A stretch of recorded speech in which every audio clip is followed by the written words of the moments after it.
Muy buenos días, mis queridos hermanos. En el nombre del Señor quiero desearle un feliz sábado, saludar con un fraterno abrazo a mis amadas iglesias de Chillán Viejo Central, nuestra querida iglesia El Alto, a nuestros amados hermanos de la iglesia de Betel, del mismo modo a nuestros amados hermanos de la iglesia del Chaday, la iglesia de Bulnes y la iglesia de Quillón, y a todos los amigos que puedan escuchar este mensaje. En un día como hoy, los cristianos estamos en profunda meditación, porque estamos recordando un hecho que es paradójico en la historia eterna del universo. En el paréntesis de la historia de la rebelión ha sucedido un hecho que tiene impresionado, que tiene conmocionado el cielo. El autor de la vida, la fuente de la vida, por consumar un plan redentor, eh, estaba muerto. El Cristo hombre había entregado el Espíritu en la cruenta cruz y hoy recordamos ese hecho cuando el Señor Jesús está en una fría tumba. La muerte es la última cadena en el imperio de la rebelión, del mal, del pecado. Es la última cadena de este imperio de esclavitud. Pero el Hijo de Dios, aunque cayó a la deplorable y fría muerte, a pocas horas logrará la victoria definitiva ahora sobre el segundo poder o la consecuencia última del pecado, que es la muerte. Yo quisiera en esta hora compartir solo una breve reflexión, leer algunos pensamientos de la bendita y de la maravillosa palabra del Señor. Leo de Hebreos capítulo 2, verso 9, dice el apóstol Pablo: pero vemos a aquel que fue hecho un poco menor que los ángeles, a Jesús, coronado de gloria y honra, a causa del padecimiento de la muerte, para que por la gracia de Dios gustase la muerte por todos. Porque convenía a aquel por cuya causa son todas las cosas y por quien todas las cosas subsisten, que habiendo de llevar muchos hijos a la gloria, perfeccionase por aflicciones al autor de la salvación de ellos. Porque el que santifica a los que son santificados, de uno son todos, por lo cual no se avergüenza de llamarlos hermanos, diciendo: anunciaré a mis hermanos tu nombre, y en medio de la congregación te alabaré. Y otra vez yo confiaré en él, y de nuevo, he aquí yo y los hijos que me dio Jehová. Así que, dice el apóstol Pablo, por cuanto los hijos participaron de carne y sangre, él también, es decir, Cristo, el Hijo de Dios, participó de lo mismo, para destruir por medio de la muerte al que tenía el imperio de la muerte, esto es, al diablo, y librar a todos los que por el temor de la muerte estaban durante toda la vida sujetos a servidumbre. Queridos y amados hermanos y amigos, en la historia de este mundo han habido algunos honorables e ilustres personajes que en el contexto del mundo político, de la esfera de lo político, lucharon por una maravillosa idea: la libertad entre los hombres, la libertad de vientre. Uno de ellos lo destaca la historia norteamericana y del mundo en general, como fue Abraham Lincoln, que luchó, ¿cierto?, por la libertad verdadera en el seno de ese gran país que llegó a ser la primera potencia del mundo. Él lo único que quería es que no hubiera más esclavitud, no hubiera abuso, no hubiera servidumbre, no hubiera discriminación, que todos en esa gran nación llegaran a ser hermanos. Del mismo modo, un tiempo después surgió otra figura extraordinaria llamado Martin Luther King,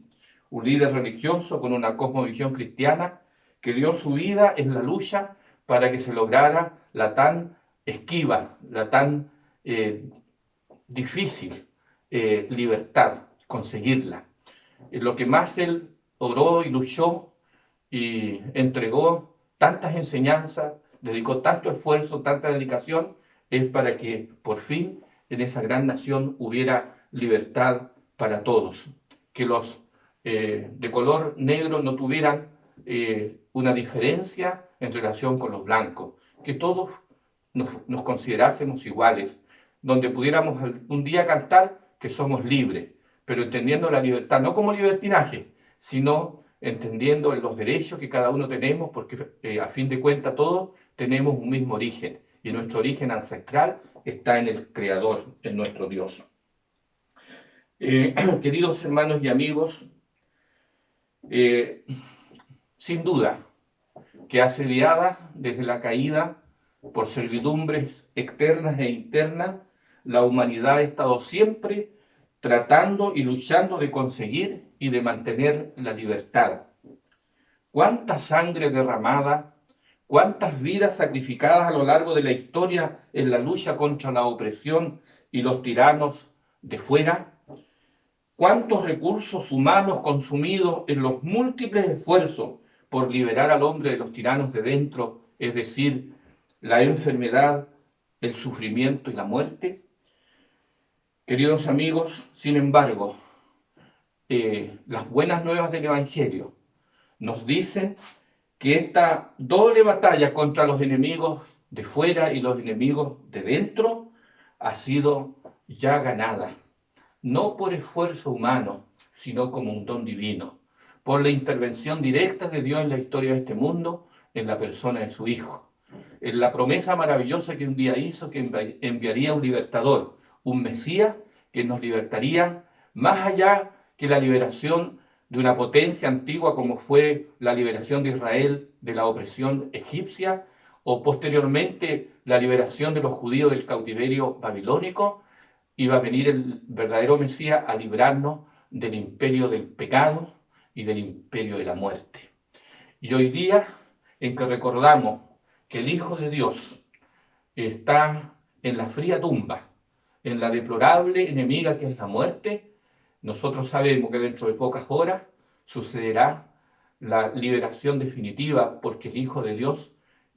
romperá las cadenas, el poder de la muerte, y él mismo había entregado el Espíritu con la seguridad de haber cumplido la obra que el Padre le había encomendado, y que él, que era el autor de la vida, y el Padre lo iba a resucitar de entre los muertos, y allí se iba a lograr ya la victoria sobre el poder no solo del pecado, porque Él murió sin pecados propios, murió por los pecados ajenos, por los pecados de todos nosotros, pero también iba a lograr definitivamente el poder sobre sobre la muerte, que ni la ciencia, con todos sus adelantos, con todos sus esfuerzos, con toda su dedicación, con todos los recursos empleados, todavía puede darnos una solución al problema de la muerte. Muchos cifran la esperanza que congelándose, invernándose, pudieran en algunas décadas futuras la ciencia encontrar una manera o de prolongar la vida o de volver a la vida a cuerpos muertos. Pero nosotros sabemos que eso no será así. Eso es solo una ilusión. Lo verdadero es que el único que tiene poder sobre el pecado y sobre la muerte, y sobre la vida y sobre la muerte, es el Señor Jesucristo. Y por eso, en este momento, aun cuando recordamos ese hecho histórico que por causa de nuestras culpas y pecados el Hijo de Dios está en la tumba, sin embargo, estamos a pocas horas de recordar la gloriosa, la maravillosa, la poderosa resurrección de Cristo de entre los muertos. Y Él es entonces nuestra única garantía de que algún día en Cristo todos los que descansen en Él volverán a la vida para participar de esa prometida resurrección de los justos. Hoy, en las circunstancias que vivimos como mundo, estamos verdaderamente sujetos a una dura servidumbre. No habíamos oído, los que vivimos en esta generación, y según los datos de los analistas, en los últimos 100 años no había ocurrido una pandemia de esta envergadura, de esta dimensión. Sin embargo, aunque estamos en esta dura servidumbre, nosotros sabemos que llegará la hora en que esta historia del sufrimiento, del dolor, de la angustia, del temor, de las enfermedades y al fin del pecado y de la muerte llegarán a su fin. El Señor Jesús, que se levantará victorioso de la tumba, volverá en gloria a buscar a todos los que en vida lo han reconocido, han atendido su llamado, han respondido a su dulce voz y le han abierto su corazón, su mente, su voluntad y le han entregado la vida a Él. El Señor los ha ido preparando para venirlos a buscar muy pronto. Loamos a Dios porque la victoria de Cristo fue doble sobre el poder del pecado y sobre el poder de la muerte.